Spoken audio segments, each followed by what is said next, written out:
Boa noite.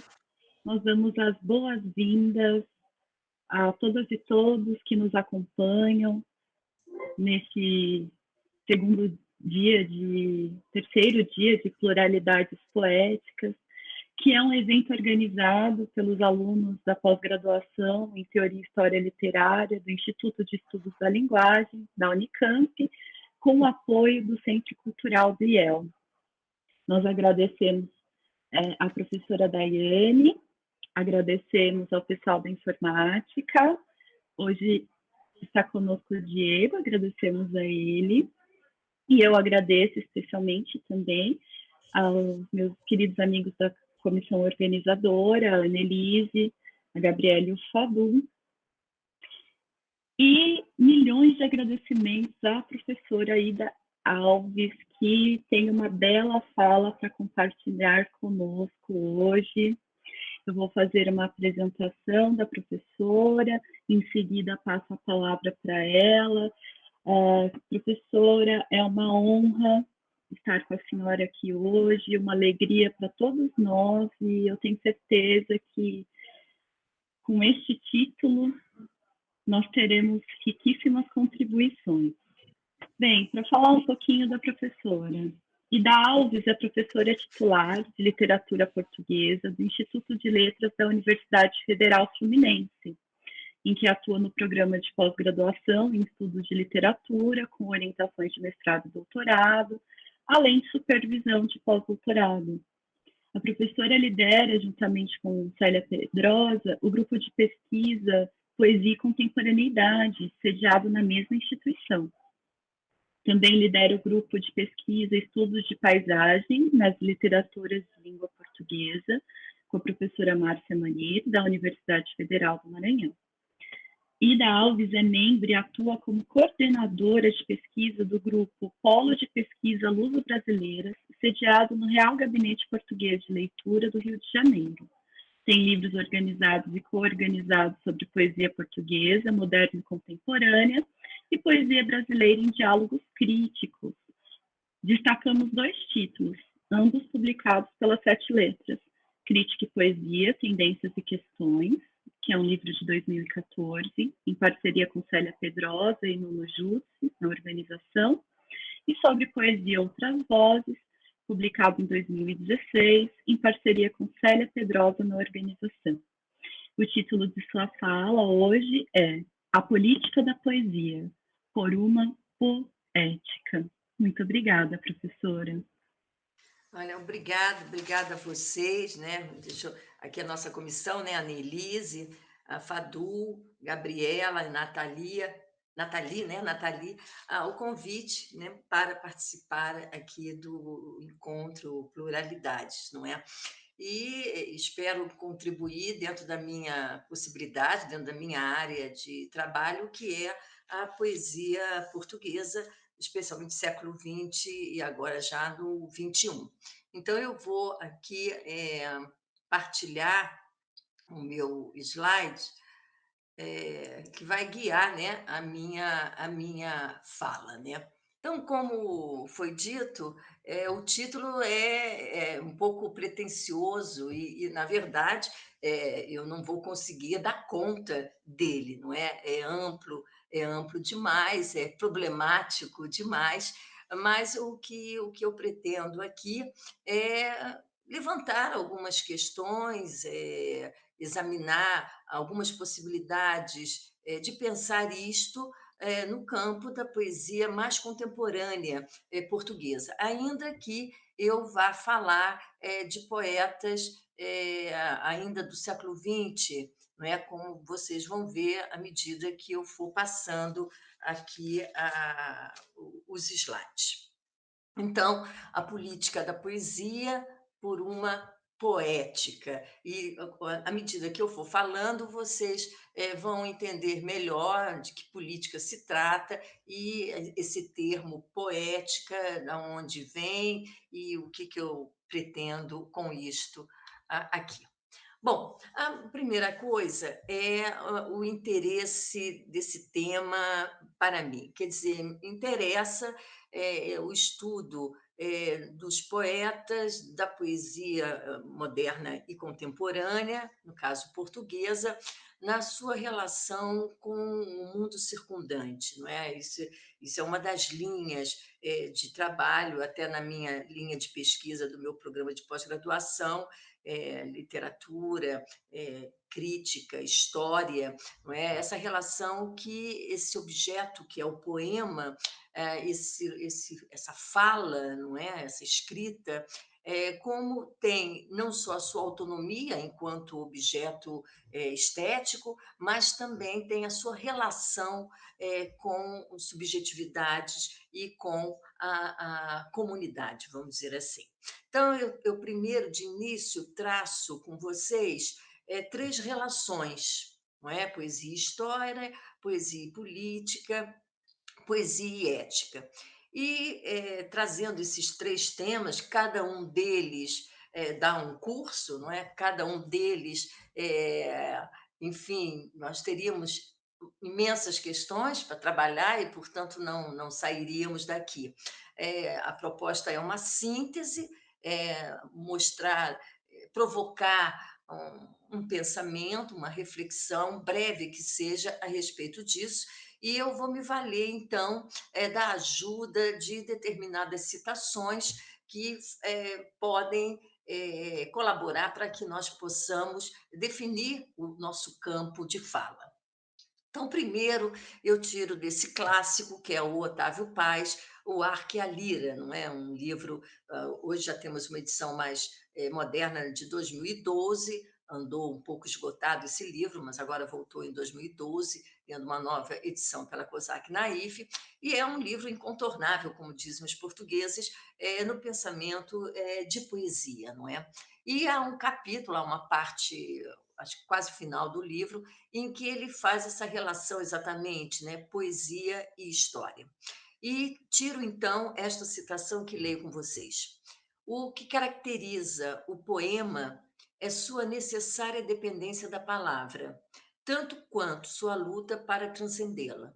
Isso permite uma indagação sobre a sua natureza como algo único e irredutível, e, simultaneamente, considerá-lo uma expressão social inseparável de outras manifestações históricas. O poema, ser de palavras, vai além das palavras e a história não esgota o sentido do poema.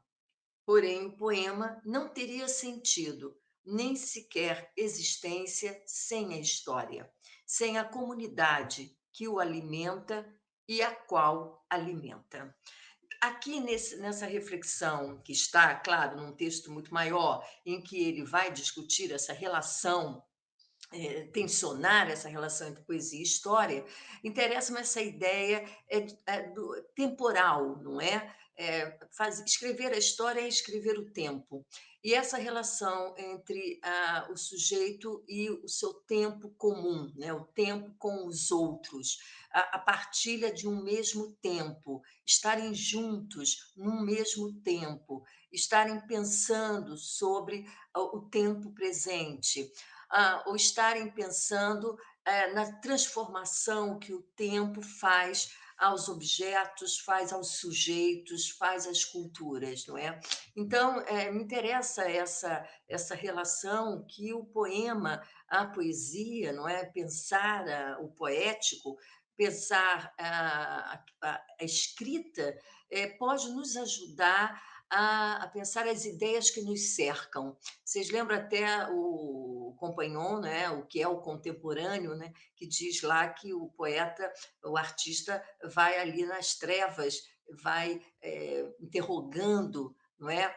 O que ainda não está nem exatamente tão visível para nós. Então, essa relação com a história é nesse sentido, não é? Essa relação de interrogação, de estar atento, de estar à escuta, de estar vigilante, olhando o seu tempo, pensando o seu tempo e interrogando, não é? Construindo um modo de ver, um modo de estar nesse momento.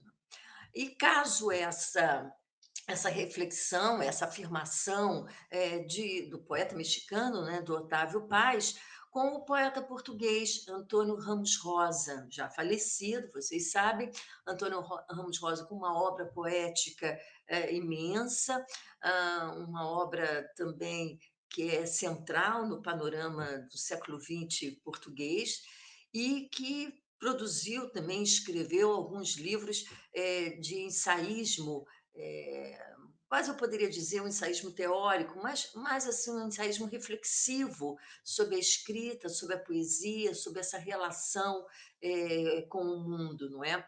E aí eu tiro deste livro A Poesia Moderna e a Interrogação do Real, volume 1. São 2 volumes em que ele não só vai discutir várias facetas dessa relação da poesia com o tempo, com a política, com a sociedade, com o real, com a realidade, como vai. Qual é o papel do poeta, o que faz o poeta, como o poeta se coloca no tempo, e além de estudar algumas obras específicas, né, de alguns dos seus contemporâneos. E o Ramos Rosa diz então: dado que estas relações entre o homem e o mundo se estabelecem no interior da linguagem, a ação poética, eu estou aqui com a grafia portuguesa, né? A ação poética exerce-se num domínio real e insere-se, por conseguinte, no processo histórico. Real e fictícia, nem real nem irreal, a palavra poética desprende-se do real e atua no cerne em que o real se desfaz e refaz. A consciência poética tem, por consequência, uma função social. Não podemos esquecer, quer dizer, quando nós pensamos a poesia portuguesa do século XX, não podemos esquecer, claro, o contexto em que essa poesia se produziu. Não podemos esquecer quase 50 anos de uma ditadura, não é? Não podemos esquecer o cerceamento, a censura, enfim, o regime ditatorial que marcou muito a vida e o pensamento de mais de uma geração, não é? Já que a Revolução dos Escravos só vai se fazer em 74, não é? Então, essa questão da relação da poesia com o tempo, com a política, com a história, isso sempre foi um ponto muito importante de reflexão, de pensamento, né, de consciência poética, como ele diz aqui, de consciência poética, pensando nesse caso português. Não vou tratar aqui, claro, da poesia neorrealista ou de uma relação de uma poesia engajada, uma poesia ideologicamente marcada. Não, não é disto que eu vou tratar. Não me importa isto aqui para a nossa conversa, mas pensar no sentido mais amplo mesmo, né? De dizer o tempo em que estamos, examinar esse tempo, realmente ver as questões que ele nos coloca, interrogar isto. É isto que eu compreendo aqui, a noção do processo histórico, a consciência poética, como ele diz aqui, tendo uma função social, não é? Então, pensando esse nosso estar em sociedade, o nosso estar em comunidade, que vocês vão ver que será interessante observar isso quando nós chegarmos aos poetas mais contemporâneos, não é? Que é o objeto aqui da nossa apresentação. Então, depois dessa reflexão, então, tirando essa relação, não é? Desse diálogo permanente da poesia com o tempo, com a sua comunidade, de uma certa maneira, né? Com os seus leitores, com os outros poetas, com o ambiente, o contexto em que eles estão produzindo, em que suas obras estão circulando, em que sua escrita está sendo formulada. Passamos aqui para uma citação do Jacques Rancière, tirada do seu livro traduzido aqui entre nós, A Partilha do Sensível, não é? Pela editora 34. Aqui ele vai discutir, ele já tinha feito um livro sobre a questão do política e conhecimento, e aqui nesse segundo livro ele vai discutir o que, que nós partilhamos, não é? O que, que é esta partilha do sensível. Denomino partilha do sensível o sistema de evidências sensíveis que revela, ao mesmo tempo, a existência de um comum e dos recortes que nele definem lugares e partes respectivas. Uma partilha do sensível fixa, portanto, ao mesmo tempo, um comum partilhado e partes exclusivas.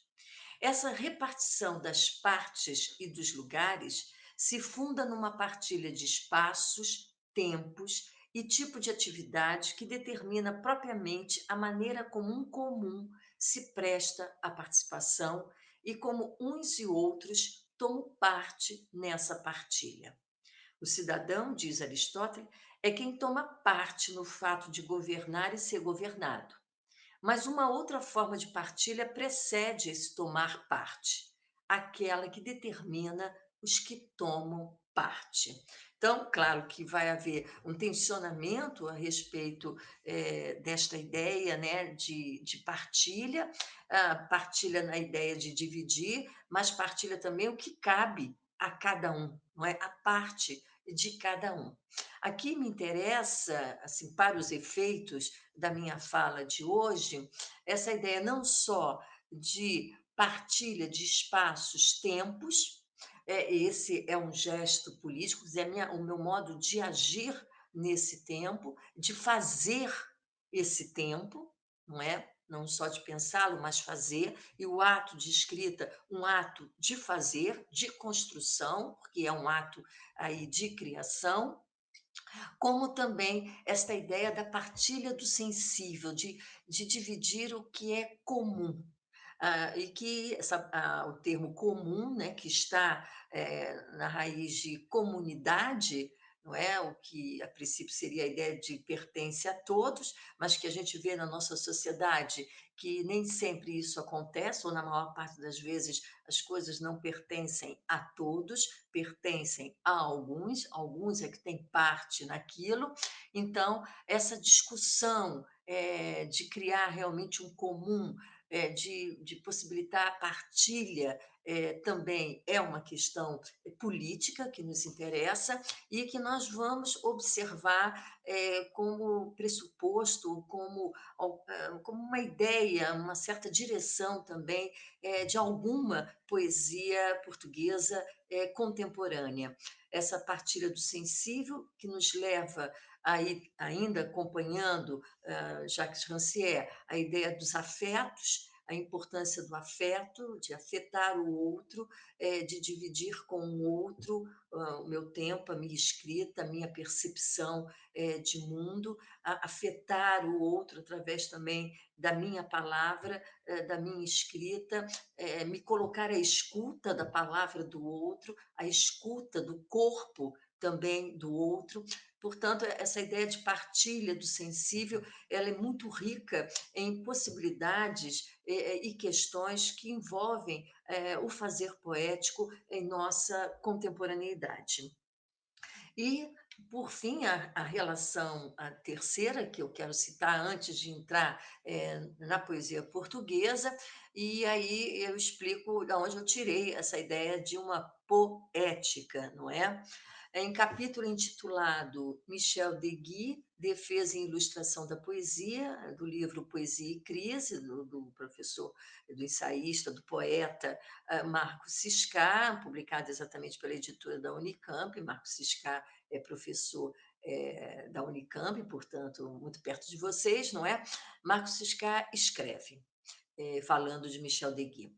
A poesia coloca em contato os momentos da identidade e da alteridade, incorporando à discussão sobre o poético a dimensão da intersubjetividade, do desejo, do poder e da ética, trazendo para o campo da literatura as interrogações das ciências humanas no século XX, filosofia, psicanálise, linguística, antropologia, política, De Guy tem em vista a constituição de uma poétique, uma poética que resgata no domínio da linguagem, e vocês notem que em todas as citações ali, essa questão da linguagem é um núcleo de atenção, no domínio da linguagem, porque é na linguagem também que se faz tudo isto, não é? Que se faz a fala política, que se faz a história, que se faz a ética, e resgata no domínio da linguagem as manifestações dos problemas da comunidade e do comum, ou como diria o poeta, né? Um poeta que faz muito essa. Cinde as palavras, recria as palavras, tornando-as conceitos, categorias, não é? Um como diria o poeta, destacando a retórica do coletivo no cruzamento com a ficção do individual. Então, essa por uma poética no meu título, significa um modo como depois nós vamos ver esses poetas portugueses contemporâneos, pelo menos aqueles sobre os quais eu vou falar, como está, de uma certa maneira, ali em sua linguagem, em seu modo de manifestação, em seus gestos de escrita e também de leitura, e leitura não só da poesia, leitura da literatura, mas leitura do mundo, como está nisto uma formulação de uma poética, né? Um modo de a defesa de determinados valores, um modo de pensar como devemos estar no mundo, como devemos habitar a sociedade, ou como devemos estar em comunidade, como isto é possível, como isto é pensado pela poesia. Quer dizer, a poesia não dará respostas, a poesia não dará uma definição, ou não será moralista, no sentido é isto ou aquilo, mas ela vai pensar, exatamente, ela vai interrogar, ela vai confrontar, ela vai questionar. E a gente, nós aqui, acompanhando, veremos como eles se colocam realmente, esses poetas, contra determinadas relações, constatam determinados problemas que eles vão interrogar a respeito se eles podem ser confrontados, se podemos, como humanos, como cidadãos, como pessoas que vivem em sociedade, como devemos pensá-los para resistir àquilo que consideramos que ataque a nossa dignidade, ou que impeça a partilha, que impeça o nosso gesto político, que impeça a nossa cidadania, a nossa inteireza como sujeito. Então, eu tirei essas citações, assim, de um modo breve, para que nos guie nessa leitura. Claro, essas são questões intensas que a filosofia, a teoria política, a história, enfim, todos esses assuntos são assuntos que envolvem uma densidade de pontos de vista que, naturalmente, nós aqui não temos, não poderemos cobrir. Mas com essas citações eu penso que eu posso mostrar a vocês essas três linhas sobre as quais eu estou me ligando, né? A questão do tempo, de estar no tempo, de escrever o meu tempo, o meu gesto de escrita como um gesto político, como um gesto de fazer algo, de construir algo em que eu encontro algum valor, em que eu encontro alguma resposta, e tornar isso, através desses gestos, através dessas ações, através dessas perguntas, desse pensamento, eh, compor um modo de estar. né, um modo de ser e estar nesta comunidade que nós veremos como é pensada por esses poetas contemporâneos. Ora, então agora já entrando na poesia portuguesa, e eu vou destacar aqui, 3 momentos, e depois nas perguntas, enfim, a gente pode dialogar, eh, aumentando, não é, enfim, ampliando a fala aqui. Então eu destaco nessa poesia portuguesa, porque o pluralidade está dos anos 50 à atualidade, então eu destaco exatamente 3 momentos, que são essas décadas, né, de 50 a 70, de 70 a 90 e de 90 à atualidade. Ora, quando eu examino no panorama da poesia portuguesa do século XX, as décadas de 50 a 70, claro que nós teremos aqui muitos poetas. É um século de ouro, realmente, na poesia portuguesa. E até remeto aqui àquela antologia organizada pelo Oswaldo Silvestre, Pedro Serra, chamada Século de Ouro. Realmente nós temos inúmeros poetas de grande importância, de grande impacto, não é? Até mesmo pós-pessoa. Eu estou considerando aqui pós-pessoa. Temos poetas que são fundamentais para a compreensão dos caminhos da poesia portuguesa do século XX. Mas um deles, sem dúvida nenhuma, é Jorge de Sena.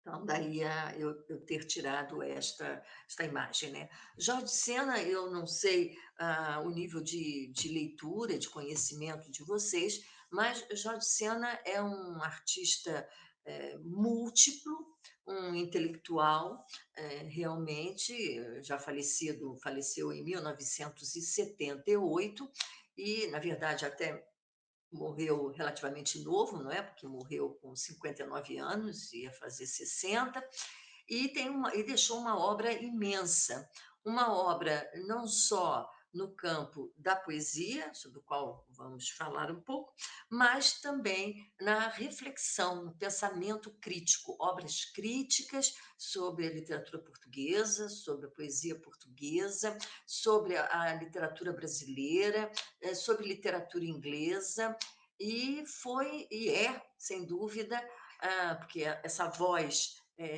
criativa, essa voz de pensamento literário continua enquanto as suas obras estiverem conosco aqui, sendo lidas, sendo debatidas, sendo discutidas, é um dos mais importantes leitores de Camões. Não é? Saímos da obra de Jorge de Sena com um Camões forte, um Camões político, um Camões profundamente humano que ele nos dá a ver.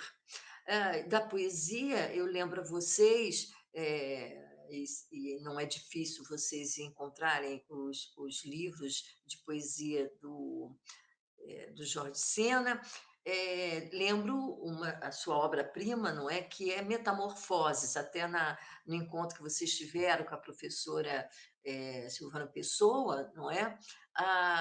Que ela falou do discurso entre artes, Jorge de Sena com o livro Metamorfoses, não é? Que inaugura, sem dúvida nenhuma, uma trilha na poesia portuguesa desse diálogo entre artes, e que é um livro que une exatamente essas questões que nós colocamos: a história, a política e a ética.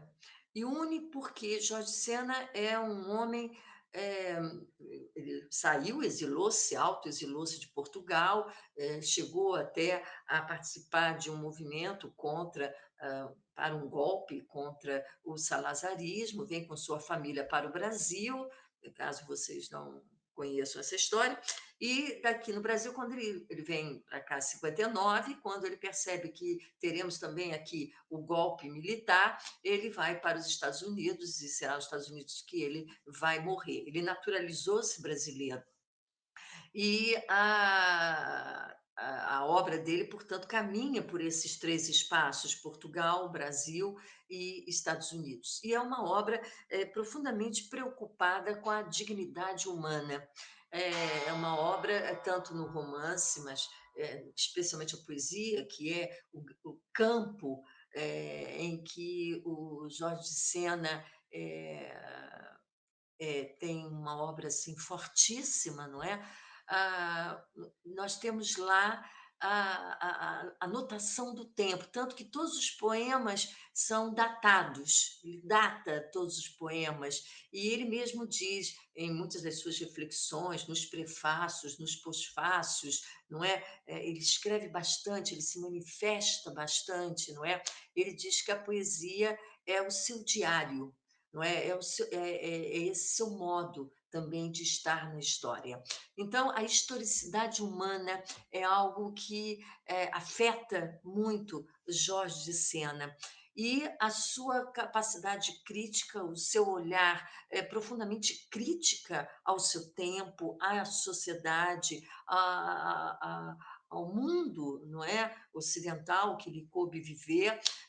Jorge de Sena nunca teve impedimentos, autoimpedimentos de dizer o que pensava. Por isso, até muitas vezes causou polêmicas, muitas vezes teve um lugar foi um pouco silenciado, naturalmente, em Portugal.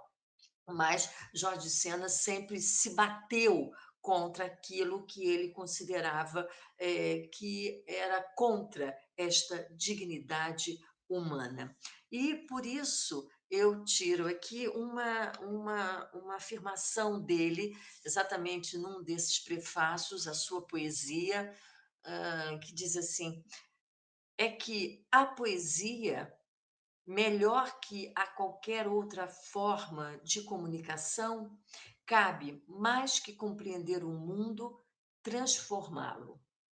Se a poesia é, acima de tudo, nas relações do poeta consigo mesmo e com seus leitores, uma educação, é também nas relações do poeta com o que transforma em poesia e com o ato de transformar e com a própria transformação efetuada, o poema, uma atividade revolucionária. O testemunho é na sua expectação, na sua descrição, na sua vigilância, a mais alta forma de transformação do mundo, porque nele, com ele e através dele, que é antes de mais linguagem, se processa a remodelação dos esquemas feitos, das ideias aceites, dos hábitos sociais inconscientemente vividos, dos sentimentos convencionalmente aferidos. Como um processo testemunhal, sempre entendi a poesia, cuja melhor arte consistirá em dar expressão ao que o mundo, o dentro e o fora, nos vai revelando. Não apenas de outros mundos simultânea e idealmente possíveis, mas principalmente de outros que a nossa vontade de dignidade humana deseja convocar a que o sejam de fato. Notem nesta reflexão dele, que ele fala, aqui ele está aqui nesse colchetes aqui que eu coloco as reticências, na verdade há toda uma discussão que ele se confronta com a poética do fingimento pessoano. E ele propõe, ele diz, quer dizer, do ponto de vista dele, ele propõe uma poética do testemunho. E essa poética, como vocês veem, que se dá, antes de mais, na linguagem. Então, vocês estão vendo que a linguagem é o fio condutor de todas essas desses pontos de vista, não é? E vejam que o testemunhar, é isso que o poeta, do ponto de vista siniano, faz, testemunha exatamente o tempo, testemunha, faz a vigilância e age, não é? Você vê que ele diz: processa a remodelação dos esquemas feitos, das ideias aceites, dos hábitos sociais inconscientemente vividos. Portanto, o ato de escrita para Jorge Sena, e no caso especialmente a poesia, mas é, na verdade, uma reflexão que ele faz sobre a arte, não é? Esse campo é realmente um processo, veja o termo, um processo testemunhal. Então, é esse gesto também político, é esse gesto também histórico, é a ética que eh, ele deseja, que é a nossa vontade de dignidade humana. Jorge Sena é uma figura tutelar na poesia portuguesa do século XX, isso já foi dito por Eduardo Prado Coelho, no texto em que examina essa poesia do século XX. Ele cita alguns outros poetas, mas Jorge Sena é titular por esse pelo tema da questão da arte, o discurso interartes, que é uma linha que Jorge Sena traz, elabora e constrói esta, que podemos dizer, chamar de uma obra-prima, que é o livro Metamorfose, com todas as suas implicações. É também um poeta que vai discutir a questão do erotismo e que vai dar espaço ao corpo como um lugar de profunda dignidade humana, fazendo aí uma releitura também camoniana da questão da Ilha dos Amores e trabalhando com tanto com o corpo um lugar do não pecado e também o erotismo que é criador e vai dar espaço também tanto para o hetero, mas o homoerotismo também. Então, ele vai dar essa dignidade, né? Principalmente numa cultura portuguesa, e ainda mais no seu tempo. Ele morreu em 78, 4 anos depois da Revolução, e, portanto, numa sociedade muito fechada, numa sociedade marcada por um discurso religioso é, e ditatorial, e a censura, portanto, os seus personagens, no caso da narrativa, no caso dos contos e na poesia, afirmam essa pujança do corpo, essa força criadora que o corpo, que a sexualidade apresenta. E, além disso, né, Jorge Sena é esta figura de intelectual que confronta, que interroga, que questiona, que não aceita a palavra determinada, não é? Que não se cala, que não se acovarda, vamos dizer assim, frente aos poderes do mundo. E isso ele faz em todos os níveis, não só sobre a questão da ditadura em que vivia Portugal ao seu tempo, mas também do próprio mercado das letras, não é? Do próprio mundo das letras, dos falsos elogios, dos escritores de moda, enfim, aqueles que agradam, aqueles que não agradam.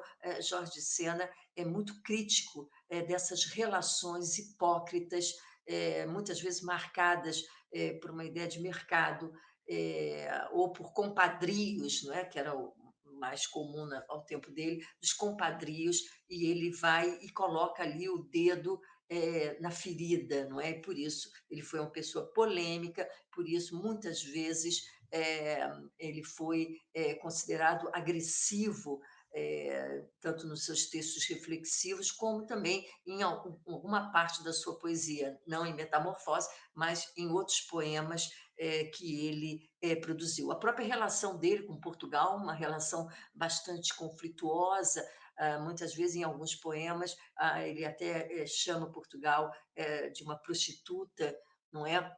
Então, há aí também todo um confronto com essa pátria ingrata, com essa pátria que não é pátria, que não é mátria, que é uma pátria, que é um poder que oprime, não é? Então, tudo isso nós podemos encontrar na obra de Jorge Sena, que é uma obra imensa, não é? A quem não conhece ou que não tenha tido a oportunidade de estudar Jorge Sena, eu recomendo que visitem o site Ler Jorge de Sena. É um site da Cátedra Jorge Sena, da Universidade Federal do Rio de Janeiro, UFRJ, mas o site foi criado e é coordenado pela professora Gilda Santos, que no Brasil é, vamos dizer assim, a grande leitora da obra de Jorge Sena. Então, quem tiver a curiosidade ou o desejo, vale a pena conhecer, porque realmente é um nome ao qual não se pode escapar no estudo da poesia portuguesa do século XX, não é? Então, visitando esse site, vocês terão acesso a textos dele, discursos, artigos, poesia, trabalhos a respeito, enfim, todo o universo à volta desse grande artista que foi, né, um homem múltiplo realmente nas suas relações, nas suas obras, que foi Jorge de Sena.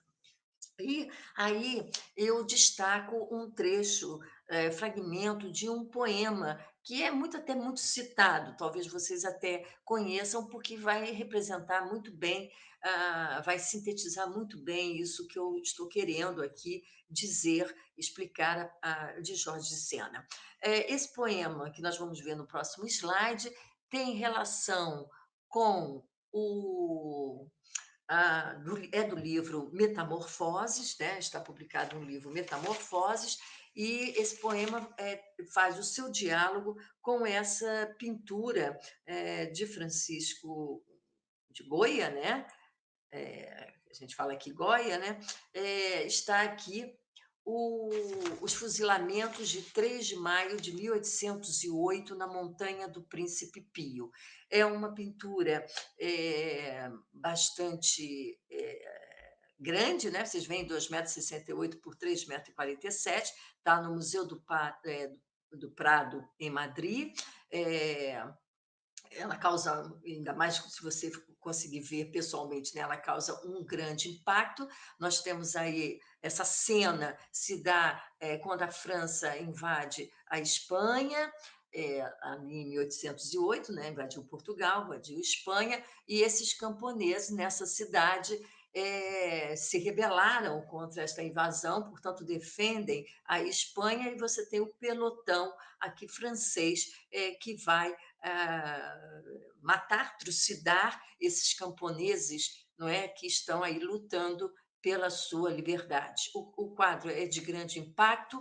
Notem a figura do camponês de braços abertos, quase um Cristo, não é? A luz. Vejam as figuras que estão, o mar aqui de sangue que estão, a figura que está jacente. Notem que aqueles que vão matar, a gente nem tem os rostos, quer dizer, eles não são nem sujeitos de si, eles são uma máquina de guerra, né, trucidando os camponeses. E com essa visão do quadro, não é, com essa pintura, o Jorge de Sena, faz esse poema Carta a Meus Filhos sobre os Fuzilamentos de Goya. É um poema muito citado, muito lembrado, é um poema grande, vocês estão vendo que eu coloquei também aqui os colchetes, e naturalmente até para o nosso espaço e o tempo, eu não posso ler o poema inteiro, mas vocês encontram, quem não tiver, vocês encontram facilmente aqui na rede. Carta a meus filhos sobre os fuzilamentos de Goiás. Não sei, meus filhos, que mundo será o vosso. É possível, porque tudo é possível, falei aqui, que ele seja aquele que eu desejo para vós. Um simples mundo onde tudo tem apenas a dificuldade que advém de nada haver que não seja simples e natural. Um mundo em que tudo seja permitido, conforme o vosso gosto, o vosso anseio, o vosso prazer, o vosso respeito pelos outros, o respeito dos outros por vós. E é possível que não seja isto, nem seja sequer isto que vos interesse para viver. Tudo é possível, ainda quando lutemos, como devemos lutar, por quanto nos pareça a liberdade e a justiça. E aí ele vem descrevendo todo o nosso tempo, toda a destruição que o homem faz. né, toda a tortura, toda a violência, todas as mortes, guerra sobre guerra, né, que o século XX presenciou na Primeira Guerra, Segunda Guerra, mas antes disso, a Inquisição, antes disso, as Cruzadas, enfim, toda a destruição, a violência que o homem carrega eh, por trás de bandeiras como civilização, como religião, como cultura, enfim. Confesso que muitas vezes, pensando no horror de tantos séculos de opressão e crueldade, hesito por momentos e uma amargura me submerge inconsolável. Serão ou não em vão? Mas mesmo que o não sejam, quem ressuscita esses milhões? Quem restitui não só a vida, mas tudo o que lhes foi tirado? Nenhum juízo final, meus filhos, pode dar-lhes aquele instante que não viveram, aquele objeto que não fruíram, aquele gesto de amor que fariam amanhã. E por isso, o mesmo mundo que criemos nos cumpre tê-lo com cuidado, como coisa que não é só nossa, que nos é cedida para guardarmos respeitosamente, em memória do sangue que nos corre nas veias, da nossa carne que foi outra, do amor que outros não amaram, porque lhe roubaram. É um poema datado, Lisboa, 25 de junho de 1959. Vejam que a Segunda Guerra tinha, não faz muitos anos, não é? Olhem o tempo também que ele escreve, e vejam essas ideias, não é? Primeiro, essa atenção muito forte à história, ao tempo que marca a sociedade. Depois, esse gesto que nós devemos agir para que não se repita, não é? Nós devemos agir pensando no horror de tantos séculos de opressão e crueldade. E temos aí também uma ética, que é a ética da dignidade humana, não é? Nós guardar respeitosamente a minha vida, mas a vida dos outros, não é? Não tirar, olha a ideia da partilha, não tirar do outro, né? Não roubar ao outro a parte da vida que lhe cabe, ah, que é a violência maior que pode ser feita. Então, vejam a importância de Jorge de Sena quando nós lemos poetas mais contemporâneos em entrevistas, quando eles são solicitados a dizer, sim, qual é o poeta anterior que, enfim, marcou ou tem uma leitura que lhe importa, que lhe interessa. Jorge Sena sempre é muito citado por esses poetas contemporâneos e é citado exatamente por esses gestos, por esse modo de compreender a ação do artista, de compreender, no caso, o poeta, né, o que se faz com a linguagem, né, o que se faz com esse poder também que nós temos. Já eu estou construindo elos, então, se eu fosse colocar um elo a Jorge de Sena, enfim, a todas essas, a esse mundo, a essas considerações que Jorge de Sena nos traz, o outro elo é, então, um poeta que começa a publicar nos anos 70, por isso que eu coloquei aquele segundo momento, de 70 a 90, que é o poeta Joaquim Manuel Magalhães. É um poeta que está aí vivo, né? Tem 75 anos, mais ou menos, e é um poeta que tem diferente, né? Porque o Sena escrevia e toda a sua obra está compilada, e, enfim, ele não riscava nem abandonava nada da sua obra.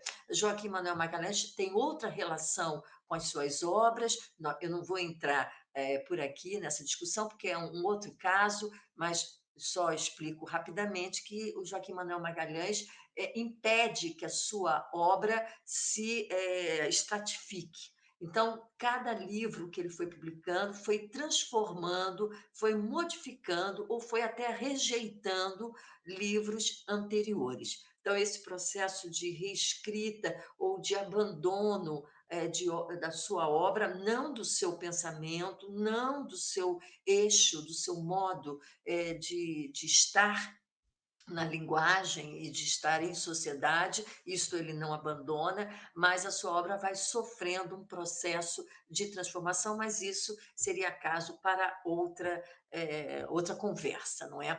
Aqui eu tiro esse livro, Os Dias Pequenos Charcos. Vejam o título, né? Os Dias Pequenos Charcos, né? Charcos, não sei se vocês conhecem essa palavra, lamaçal, não é? Pântanos, não é? Uma palavra muito usada no português de Portugal, no Brasil a gente usa muito menos, não é? E, ao mesmo tempo, ele publicou também, em 1981, sai esse livro de poesia e sai esse livro de crítica, Os Dois Crepúsculos.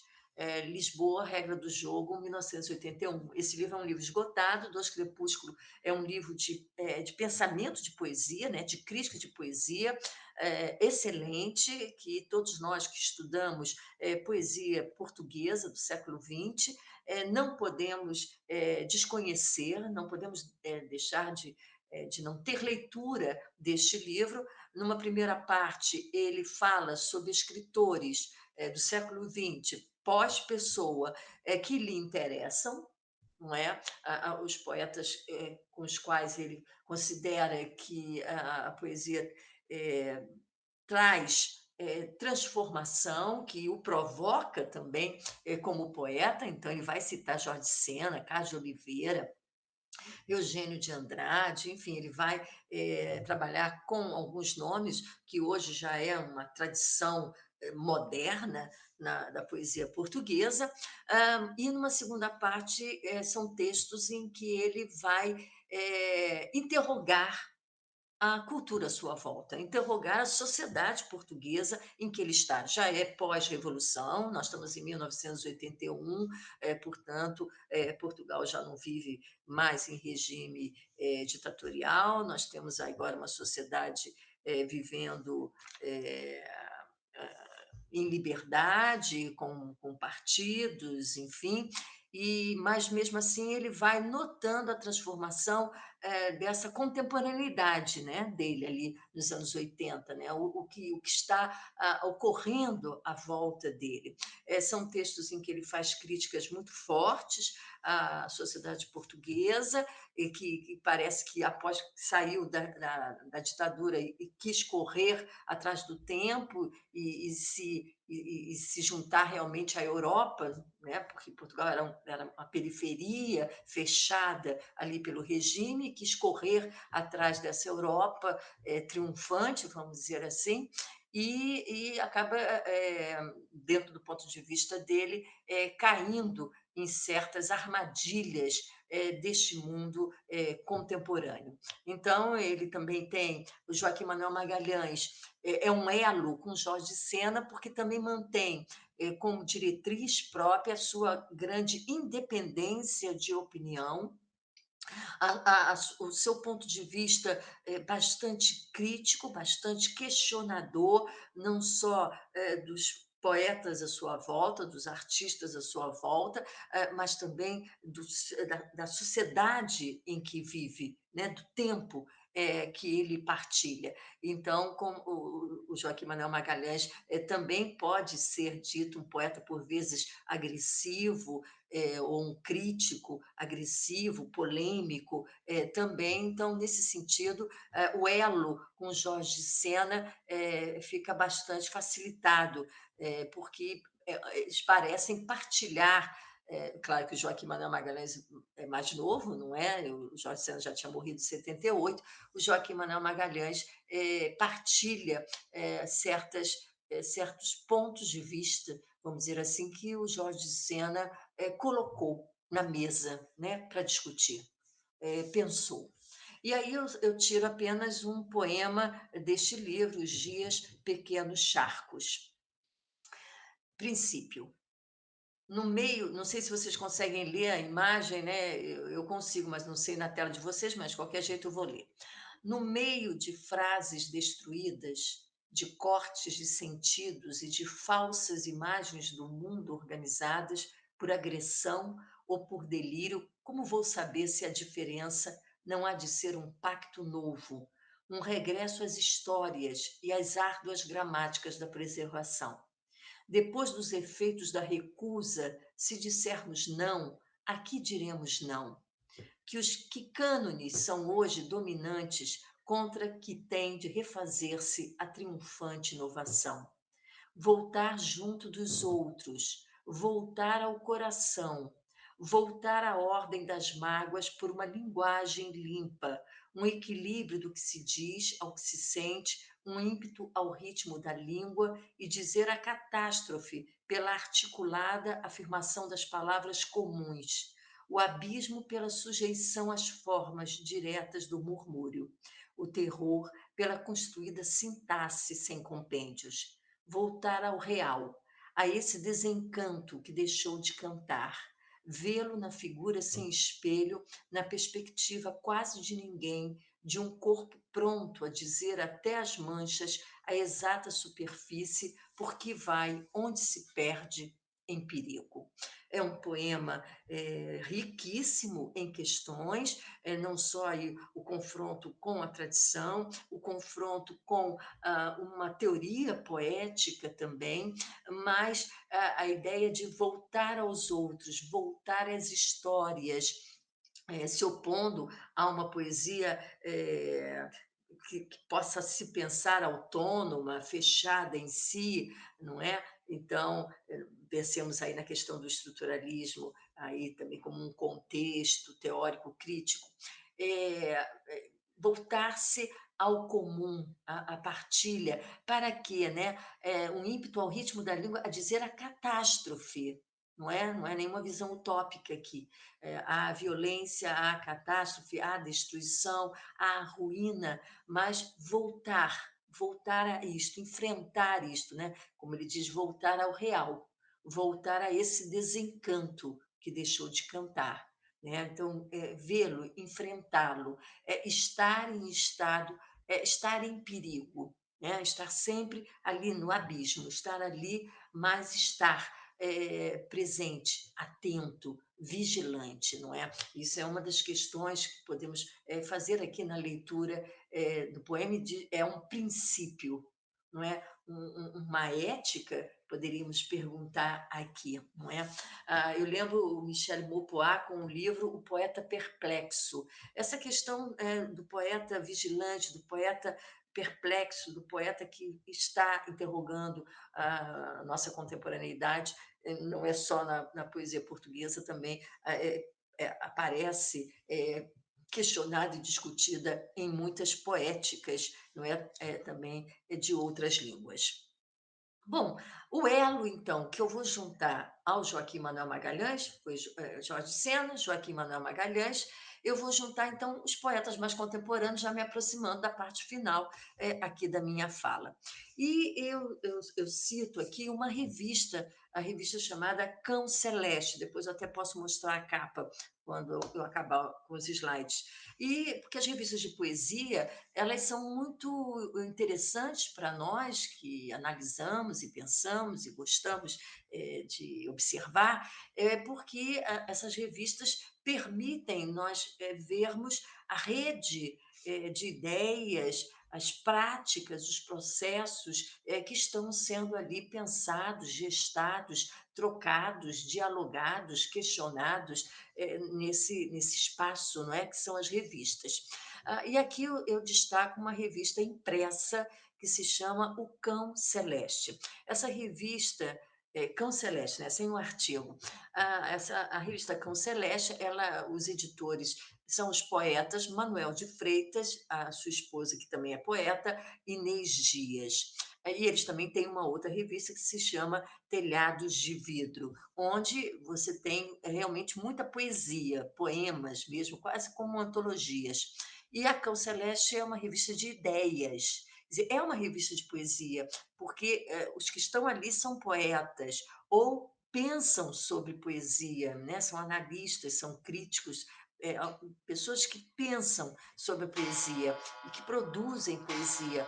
Mas a revista, na verdade, não tem muitos poemas, e sim, textos onde todas essas pessoas que são convidadas, então é uma rede de afetos, que está ali, elas são elas escrevem, exatamente as suas interrogações sobre o seu tempo, né, sobre a contemporaneidade, apontando, problemas que eles veem, ações que eles, repudiam ou que eles, assumem. Então eu tirei aqui 3 trechos de números diferentes, número 1, número 3, número 8, apenas para que vocês tenham uma ideia.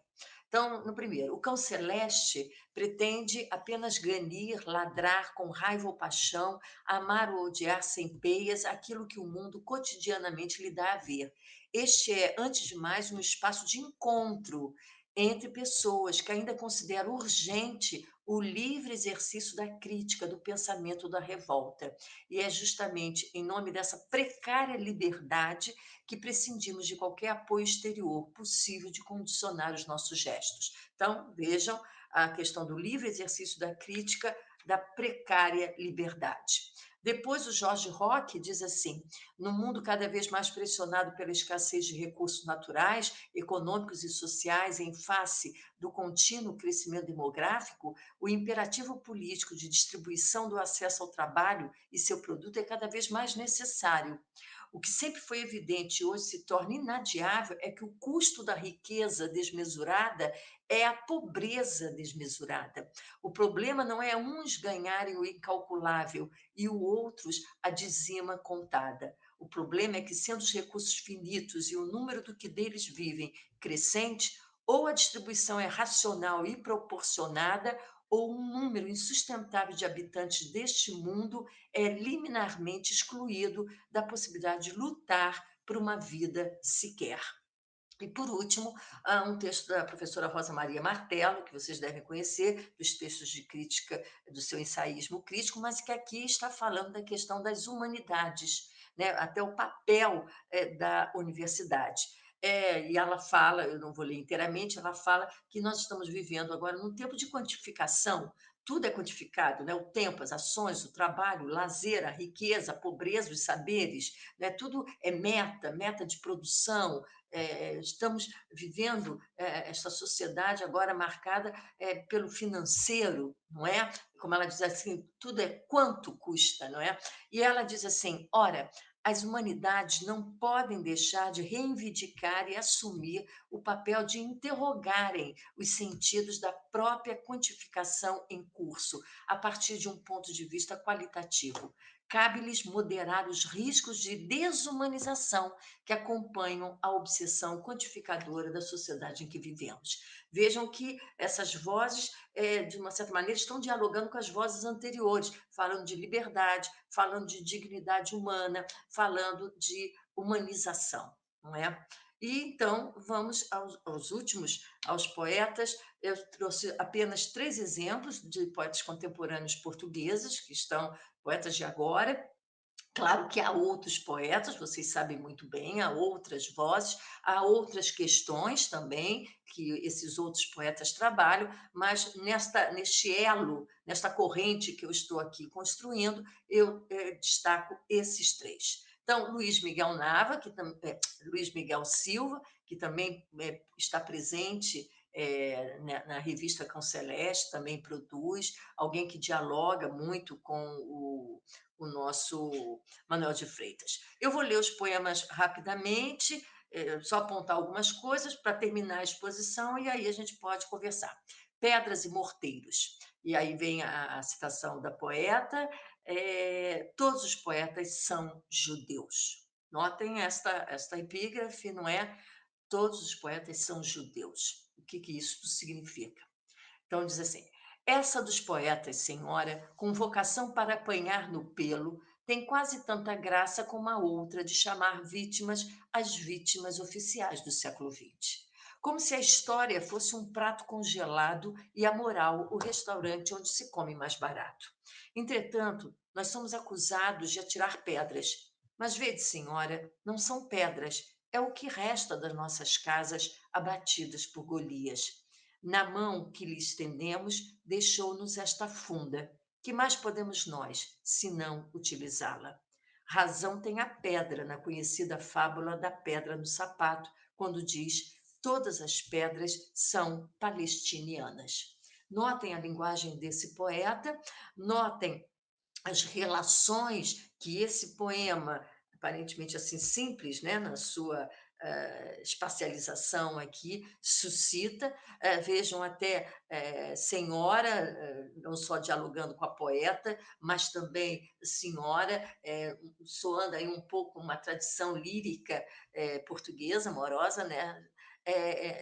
E essa vocação do poeta para apanhar no pelo, não é? Que tem a pedra na mão, que vai jogar. Todas as pedras são palestianas. Então, notem que há aqui claramente um posicionamento político, uma consciência histórica muitíssimo forte e uma visão crítica profundamente construída aqui na sua linguagem lírica, que vai caracterizar todos os poemas, todas as manifestações nas obras do Luís Miguel Silva. E que online vocês podem ter acesso a muitos dos seus poemas e ter os títulos das obras, etc.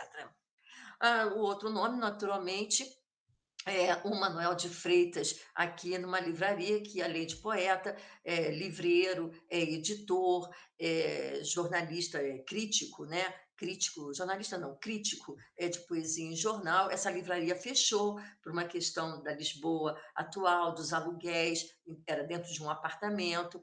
Então, aqui ele está nesta comunidade, né? Quer dizer, falando de poesia, conversando sobre poesia, ele também editou nesse espaço que era a livraria que ele tinha em sociedade com outros poetas, não é? E dele eu tiro aqui alguns fragmentos de alguns poemas, ele já tem uma obra grande, depois eu mostro para vocês, temos aqui um livro, além de duas antologias já aqui publicadas no Brasil, saiu agora um livro inteiro, né, completo, aqui no Brasil, depois eu mostro. Manuel de Freitas, fragmentos. Desvia-te, leitor, cada um escreve sobre o que lhe tritura a voz, e as coisas, faltou um S, vêm-se de lado, acesas num instinto fulgor. Outro fragmento, a vida não pode ser assim, tão assustadora, diz a Margarina Bessel em Horário Nobre para não cardíacos. O que, na verdade, me deixa saudade da censura, de uma censura nova que exterminasse imbecis e que deixasse a terra quem ela é, como deve ser, pesada. E o outro fragmento, refiro-me, pois, à utilidade da poesia. Refiro-me, pois, à utilidade da poesia, não necessariamente no sentido político ou social, aspectos em que ela se revela quase sempre uma arma inoperante, e muito menos num plano estético, uma vez que a beleza não é para o poeta uma conquista, mas sim uma exigência prévia, um compromisso tenso e inadiável. A utilidade fundamental da poesia consiste, para mim, na sua vocação de aproximar pessoas e de diluir falsas fronteiras. O resto, não me levem a mal, é apenas história da literatura. Né? Está exatamente nesse livro, Ubsunte, que tem edição brasileira. E depois ele diz assim: ao poeta, se realmente o for, nada pode ser alheio. Vejam, nada pode ser alheio. Sábio, crua e visceralmente Antônio Baraona, que é outro poeta que muito presente na revista Cão Celeste. E pergunto-me por que escrevo, do mesmo modo que pergunto por que respiro, e reaproprio-me de tudo a fim de vislumbrar o todo na tentativa de converter em harmonia a dissonância do mundo. Então, vejam todas essas posturas, todos esses modos de interrogar, de confrontar, de resistir mesmo. E, por último, a Golgona Angel é uma poeta que não está diretamente ligada a Cão Celeste ou a esses poetas, que é romena até de nascimento, mas que vive em Portugal e que escreve em português e, portanto, é uma poeta portuguesa. A Golgona Angel, vejam este exemplo. Poeta na Praça da Alegria. Praça da Alegria é também o nome de um programa televisivo Portugal, assim, popular, né? Vamos dizer assim, esses programas tipo aqui também que temos aqui nos nossos canais abertos, né? Poeta na Praça da Alegria. Do livro Vim Porque Me Pagavam, de 2011. Não sou infeliz. Não, não me quero matar. Tenho até uma certa simpatia por esta vida passada nos autocarros, para cima e para baixo. Autocarro, se alguém não sabe, é ônibus, né? Gosto das minhas férias em frente da televisão. Adoro essas mulheres com ar banal que entram em direto no canal. Gosto desses homens com bigodes e pulseiras grossas. Acredito nos milagres de Fátima e no bacalhau com broa. Gosto dessa gente toda. Quero ser um deles. Não, não guardo nenhum sentido escondido. Essas palavras, aliás, podem ser encontradas em todos os números da revista Caras. A ordem às vezes muda. Não quero que me façam nenhuma análise do poema. Não, não escrevam teses, por favor. Isto é apenas um crochê esquecido em cima do refrigerador. Obrigado por terem vindo cá para me beijarem um anel. Obrigada por procurarem a eternidade da raça. Mas a poesia, meu cher, não salva, não brilha, só caça. Então, vejam rapidamente, não é?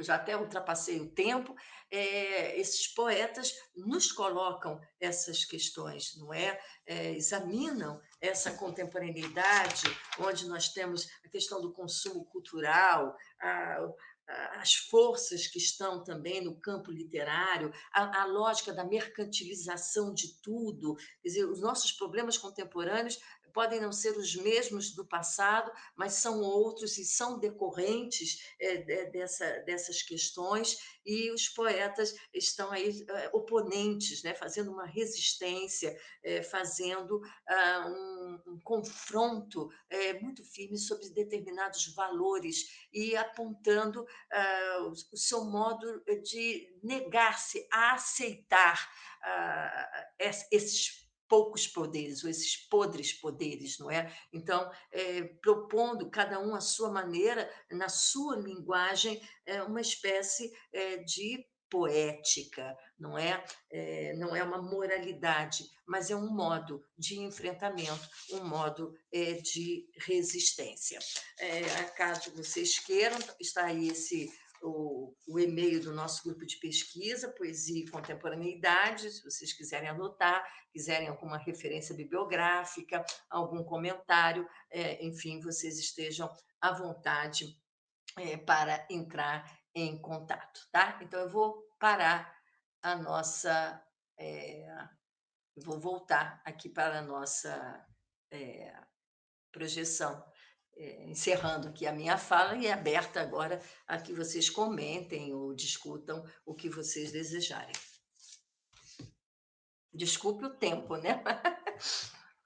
Imagina, professora, foi uma grande alegria poder ouvi-la e poder acompanhar essa sua fala que é tão clara e que é tão necessária, trazer essa ideia da partilha do sensível, né?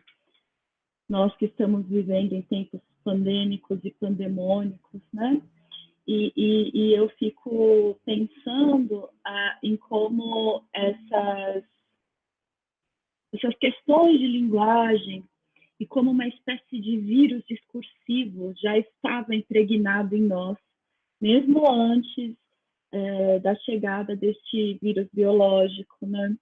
E como nós realmente precisamos pensar em novas formas de comunidade e também em novas formas de habitar este mundo, né? Então, Exatamente. é muito bonito, professora, quando a senhora traz toda essa, essa carga do afetivo, do sensível, e aqui eu estou pensando afetivo, assim, numa De afetar o amplitude de outro, né. significações, né? E não tinha como não recorrer, né, ao Rancière aqui, que estava fácil na minha mão, a partilha do sensível, né? E pensar como é importante, né, a transposição, a modificação via palavra poética para um regime que seja da ordem do estético, como ele mesmo fala, né? Porque, como Rancière fala aqui na página 32, o estético, porque a identificação da arte nele, neste regime estético, não se faz mais por uma distinção no interior das maneiras de fazer, né? Pensando em questões de procedimentos e técnicas, mas pela distinção de um modo de ser sensível, de ser sensível próprio aos produtos da arte. E quando a gente pensa em como o poema, essa grande célula criativa capaz de transpor a mímese por meio de uma participação, e aí inscrever-se talvez numa mímese criativa, né? A implicação de uma participação no mimético, esse objeto poema cindido nele mesmo, né? Parte autônomo como objeto estético que é e partilha no sentido da relação com as atividades e com a comunidade.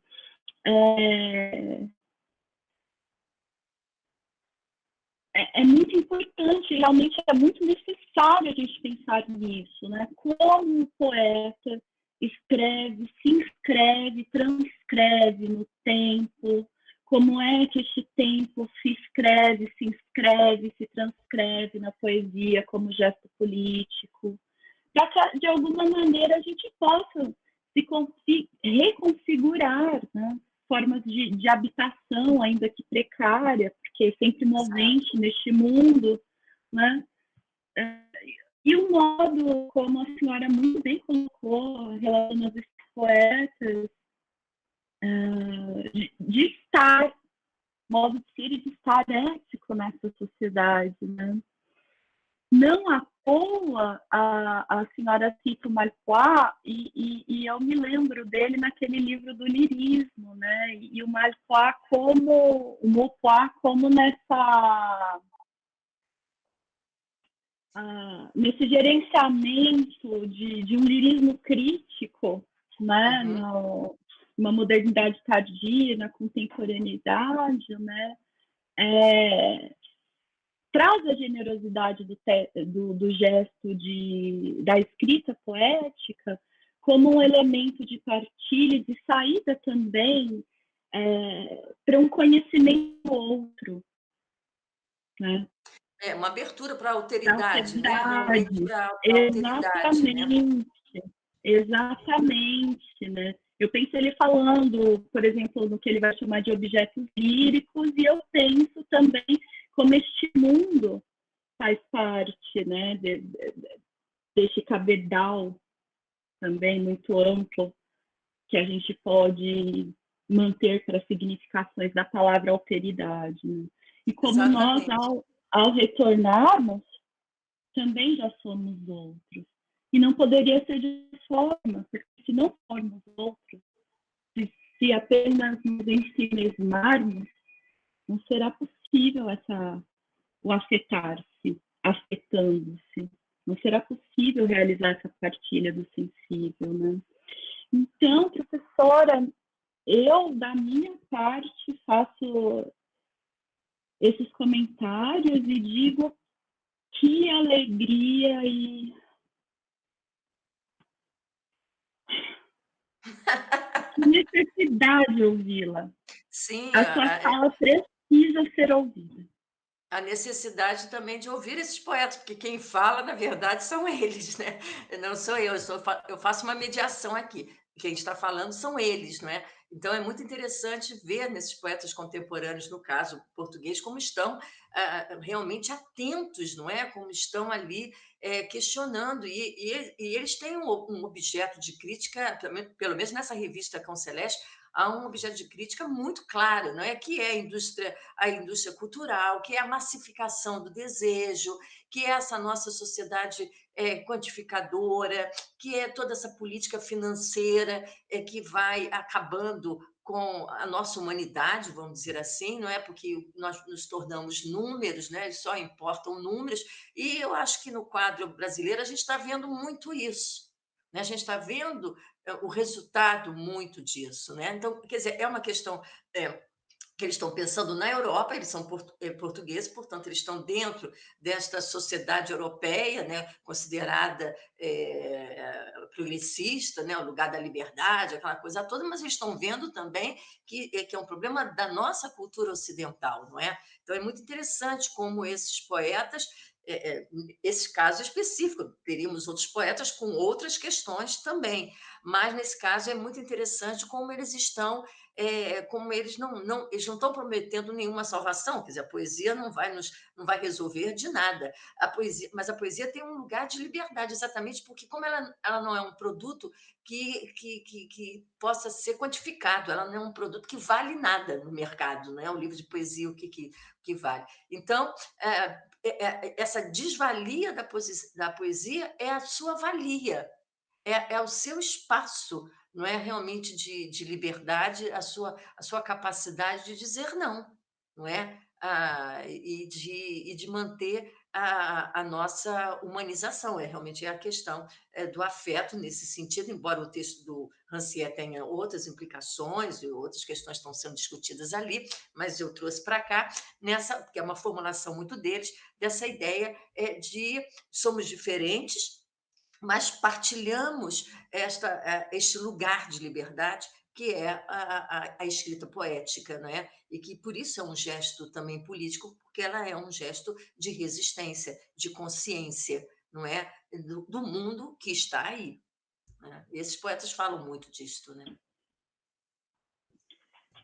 Sim, professora. E essa ideia da poesia como esse risco, né? Como essa espécie de salto ao abismo, que é uma tomada ética, mas também que se faz, né, que se inscreve na mancha do papel e também no risco em cada corte que nós sofremos na própria carne, né? Exato. Realmente é muito intenso e me impressionou muito essa poeta Golgona e esse título, Vim porque me pagavam. Esse título Vim, a poética da Gorgona é muito interessante, se você não conhece, ela tem agora 4 livros de poesia, se não conhece, procure conhecer, há entrevistas, alguma coisa, e você também compra, né, pode chamar pela internet, é a vantagem, né, é o outro lado também desse mundo que nós temos agora, né. Então, a Gorgona é uma poeta muito interessante, que tem uma linguagem em que mistura muito híbrida, que mistura todos os discursos, né? Tanto da alta literatura quanto o mais popular, os chavões, os ditos populares, etc., e mais um olhar muito crítico da situação, até talvez, eu estou falando aqui, a própria condição dela, né, como cidadã, porque ela é romena, vive em Portugal, quer dizer, optou por Portugal, já trabalhou na França, então essa própria condição nômade também que marca um pouco esse mundo europeu. E agora a gente vê a questão dos imigrantes na Europa, os exilados, não é? Essa gente querendo ir para a Europa, morrendo nos mares, enfim, é uma consciência muito grande, porque essa ideia do vim porque me pagavam, também a gente poderia ser uma resposta, por exemplo, por que você saiu da sua terra? Né? Por que você emigrou? Por que você veio fazer esse trabalho? Essa resposta denota eu vim porque me pagavam, não é? Denotam uma questão aí do financeiro, né? Do econômico, do coisa. Eu tenho que largar certas, eu tenho que fazer certas escolhas por algum para ter alguma coisa, não é? Então, os títulos dela já são todos muito provocativos, né? Uma flor de plástico no talho, a Gogona é uma poeta, que vale a pena conhecer, uma voz de mulher, não é? Com uma consciência crítica muito inteligente. É uma escrita muito inteligente, pessoalmente, eu gosto muito, do trabalho da Gogona Angel. São Muito bom poetas que têm saber. 40 anos, mais ou menos, em torno de 40 anos. Sim, poetas jovens, né? Me lembrei com essa sua fala de uns versinhos da Eurídice Fontela, margem de erro, margem de liberdade, né? E Uhum. pensar em que tudo isso pode implicar, né? É, nós estamos realmente muito encantados com a sua fala e a Annelise pede para que a senhora, se possível, mostre mais esse tipo de leitura dos poemas sobre a luz da teoria que a senhora trouxe no início. Na verdade, acho que o desejo é que, se possível, tiver aí que lesse mais alguma coisa para nós, desses poetas contemporâneos, porque, de fato, nós ficamos muito, muito, muito encantados. Eu recomendo a vocês, olha só, vocês podem comprar, aqui é do Manuel de Freitas, tá? Isso aqui é uma editora de Belo Horizonte. Então, esse livro, o Ubsunte, tem a edição portuguesa e foi feita, então, a edição brasileira, é da editora Macondo. Não sei se dá para ver, né? Macondo. Não sei.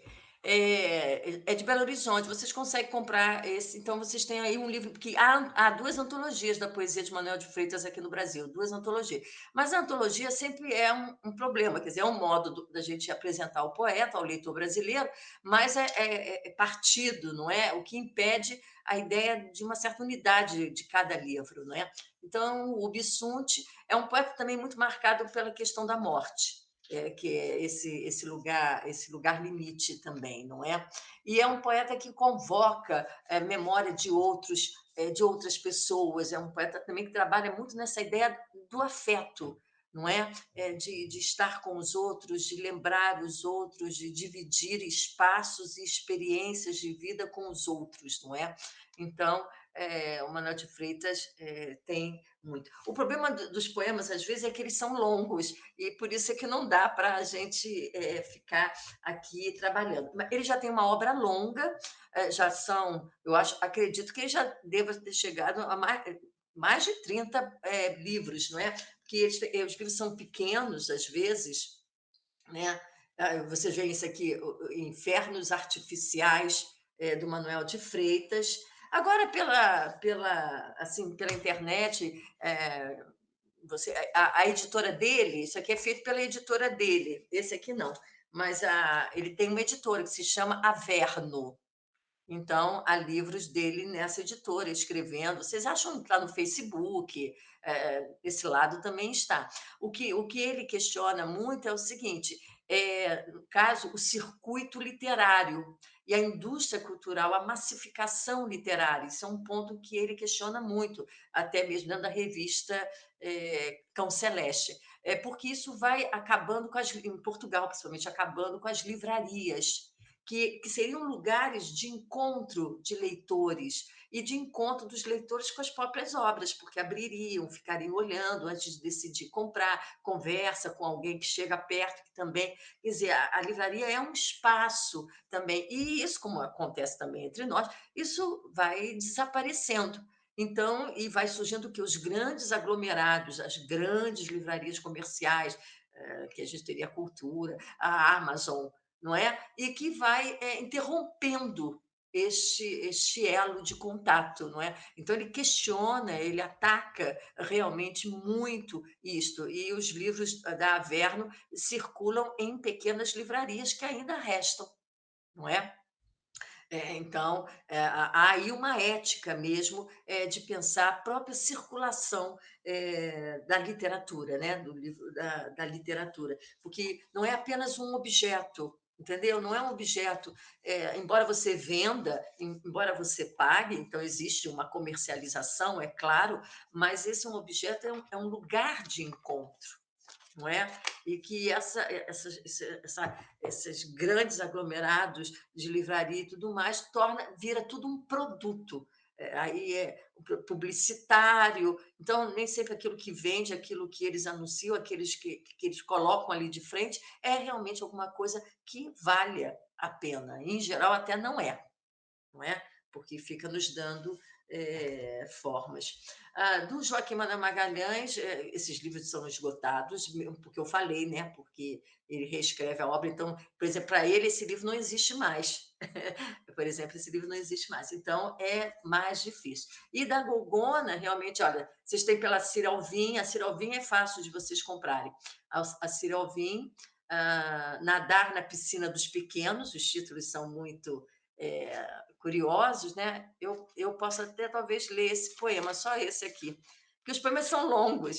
Então, porque tem aquela coisa, lembra, voltar às histórias que o Manuel Joaquim fala, né? Então, também uma característica, uma marca desses poemas também é esta narratividade, não é? Na verdade, nós temos quase assim como pequenas histórias, às vezes, que estão aqui sendo vistas, né, por esse olhar desse sujeito que fala. Eu posso ler, então, só com um exemplo, eu leio aqui um poema da Gogona, mais um poema que está nesse livro, Nadar na Piscina. Aqui, peraí, aqui. Nadar na Piscina dos Pequenos, da Cira Alvim, que é uma editora de poesia, né, uma das grandes editoras assim, de tradição antiga, né, de poesia. Então, ela diz assim: sempre me pareceu um pouco cobarde chamar sonho a morte, dizer negros em vez de pretos, tia em vez de sogra, idosos em vez de velhos, pessoas com rendimento mínimo em vez de esfomeados, pobres, nós.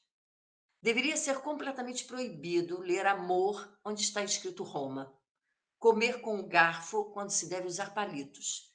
Os dicionários têm razão. Precisamos de mais definição. Não muda nada adocicar a água dos afogados. As metáforas podem até impressionar, mas não são nada práticas. Olhem aqui a Nossa Senhora da Verdade. O senhor diretor, só figuras, só estilo. Todos trajados de fatinho. Fatinho, fato em português é roupa, né? Então, o fatinho de nadar, né? A roupa de natação. Todos trajados de fatinho. E depois, quer dizer, esses senhores, esses diretores, essas figuras do seu pequeno poder, todos depois nadam na piscina dos pequenos, na piscina das crianças. Né? Então, a gente acompanha na linguagem da Gogona Angel também uma ironia muito forte e o deslocamento que ela faz dentro da linguagem, quer dizer, os lugares de nomeação da linguagem, não é? Como ela diz ali, os poucos de rendimento, na verdade, são os esfomeados, não é? Quer dizer, essa política, ou esse discurso ameniza, enfraquece a realidade que, na verdade, é dos miseráveis, não é? Quer dizer, ela nos soa muito. Eu acho que a Gogona Angel é uma poeta que soa muito aos brasileiros. Talvez soe mais até do que o Manuel de Freitas, embora toda a crítica que ele faz, mas a questão da solidão, uma coisa, enfim, essa questão do comércio e tudo mais, mas a Gogona, eu acho que até soa muito, nós sentimos muita relação com a nossa própria realidade brasileira, de deslocados, não é? O de fora desse poder, ou sem a capacidade de tomar a frente, né? Fazer os seus gestos, com uma educação também baixa, a falta de acesso, uma série de coisas, enfim, uma série de problemas que a nossa sociedade vive. Então, eu acho que a Gogona ela é muito atenta, não é? E ela fala desse lugar menor, né, que o sujeito ocupa Porque aí aquele jogo da partilha que o Rancière falar. Uma coisa é partilhar, mas partilha também significa que um tem uma parte e o outro não tem, né. Então, ela trabalha muito isso. Eu, pessoalmente, gosto muito, da poesia da Gogona Angel. Professora, só podemos agradecê-la. Muito, muito, muito obrigada. Ah, nós da comissão organizadora do Pluralidades Poéticas, a Nelise, Gabriela, Fadu e eu, Nathalie, realmente estamos aqui, de fato, afetados por essa fala e Ou você pelos poetas, falava pelos poetas, claro, e assim que a senhora falava da questão da leitura como encontro, né, do objeto livre como um espaço de encontro e de compartilhar de parcelas, né, dessas exato, subjetividades exato. múltiplas e tudo mais. Sim, Eu posso dizê-la, professora, que hoje nós tivemos uma noite de muito bons encontros e apesar desses tempos sombrios, a nossa potência criativa foi renovada. exatamente. É como diz lá Muito o obrigada. Compagnon, né. Não, é o Compagnon, né, já estou tonta. Se é que temos que, colocar a mão nas trevas, não é? Ver ali, e é isso que fazemos, né. É vigilante. A gente pega todas as palavras, a gente vai vendo todas as palavras, né, quer dizer, na linguagem, nós então que trabalhamos com a linguagem, temos que estar sempre atentos. A escuta também, como Jean-Luc Nancy fala, né, a escuta atentos, vigilantes, não é? Não mudamos mundo, não fazemos nada, não salvamos nada, mas interrogamos. É isso que os artistas fazem e que nós, que partilhamos isso, também podemos fazer, né? Compreendendo melhor, né? Compreender melhor o movimento do mundo. Muito obrigada, É professora. isso. Eu agradeço, Muito, agradeço. muito Sempre é bom obrigada. falar de poesia. É um pouco apressado, mas enfim, é muita coisa, né? Isso aí que dá mais de um curso, mas tudo bem. É apenas para provocar, né? E que vocês conheçam mais também esses poetas contemporâneos, né? Há outros, claro, com outros trabalhos, com outras questões, Luís Quintais, mas é outro trabalho, é outra observação. Enfim, a poesia portuguesa do século XX e desse início do XXI nos apresenta realmente nomes, como os portugueses gostam, o adjetivo que eles gostam, que é incontornáveis. Não dá para evitar, não dá para evitar de ler, de conhecer. Tá bom? Então tá bom, obrigada. Se alguém tiver alguma dúvida, depois quiser algum comentário ou quiser eh, alguma bibliografia, alguma coisa assim, é só escrever para aquele e-mail do Poesia Contemporaneidade, tá bom? Então tá, Tá certo, obrigada e boa professora. noite.